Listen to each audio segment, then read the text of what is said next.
আসসালামু আলাইকুম, কেমন আছো সবাই? আজকে শেয়ার করব রসমালাই রেসিপি। কিভাবে খুব কম সময়ে অল্প টাকা খরচ করে রসমালাই বানানো যায় সেটাই আজকে শেয়ার করব। আর এটা কিন্তু দোকানের থেকে কোনো অংশে কম হবে না। ট্রিট করতে চাইলে এভাবে কিন্তু রসমালাই বানিয়ে খুব কম খরচেই কিন্তু ট্রিট করা যেতে পারে। তো রসমালাই বানানোর জন্য এখানে আমি এই তো মাত্র 100 টাকার গুঁড়ো দুধ নিয়েছি, 50 টাকা দামের 2টা প্যাকেট। এটা বাটিতে ঢেলে নিলাম, তারপর একটু তেল দিয়ে দিয়েছি, চাইলে এখানে ঘিও দেওয়া যেতে পারে। তারপর এখানে সামান্য একটু বেকিং পাউডার দিয়ে দিয়েছি, তারপর এটাকে ভালো মতো মিশিয়ে নিব। আর এখানে ঘিটা দিলে কিন্তু একটা ভালো স্মেল আসবে।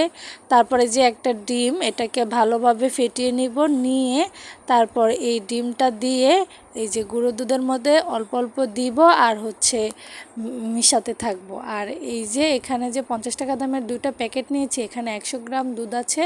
100 গ্রাম দুধে কিন্তু একটা ডিমই যথেষ্ট। একটা ডিম পুরোটা দিয়ে তারপর আমি এই যে একটা ডো বানিয়ে নিব। এখন হয়তো হাতে লেগে আছে, কিন্তু এটাকে 10 মিনিট রেস্টে দেওয়ার পর এটা আর লেগে থাকবে না। তো 10 মিনিট রেস্টে রেখে এখানে আমি এই যে লিকুইড দুধ জাল করে ঘন করে নিয়েছিলাম। তারপর হাতে একটু তেল মাখিয়ে নিয়ে এই তো দেখছেন এখন আর লেগে আসছে না। তারপর এটাকে এই যে ছোট ছোট রসমালাইয়ের শেপ দিয়ে দিব। এটা কিন্তু খুব ছোট ছোট করে দিতে হবে, নাইলে কিন্তু ফুলে ডবল হয়ে যাবে। তো এভাবে আমি সবগুলো রসমালাইয়ের মিষ্টি বানিয়ে নেব। দেখছেন এখানে কতগুলো মিষ্টি হয়েছে। এভাবে সবগুলো মিষ্টি বানানো হয়ে গেলে আমরা চুলায় একটি কড়াই বসিয়ে দিয়ে সামান্য কিছু চিনি দিয়ে ক্যারামেল বানিয়ে নিব, যাতে করে রসমালাই সুন্দর একটা কালার আসে। তো এভাবে চিনিটা যখন সাইড থেকে গলা শুরু করবে আস্তে আস্তে, তখন আমরা চামচের সাহায্যে নেড়ে একটা ক্যারামেল বানিয়ে নিব। তো ক্যারামেলটা কিন্তু এমনভাবে বানাতে হবে যাতে পুড়ে না যায়। তারপর আগে থেকে জাল করা দুধটা এখানে ঢেলে দিব। আর যখন ক্যারামেলটা দুধের সাথে ভালোভাবে মিশে যাবে, তখন আমরা এখানে দিয়ে দিব পরিমাণ মতো চিনি। এরপর এখানে দিয়ে দিব কিছু আস্ত গরম মশলা, এই যে এলাচ আর তেজপাতা দিব একটা সুন্দর ঘ্রাণ আসার জন্য।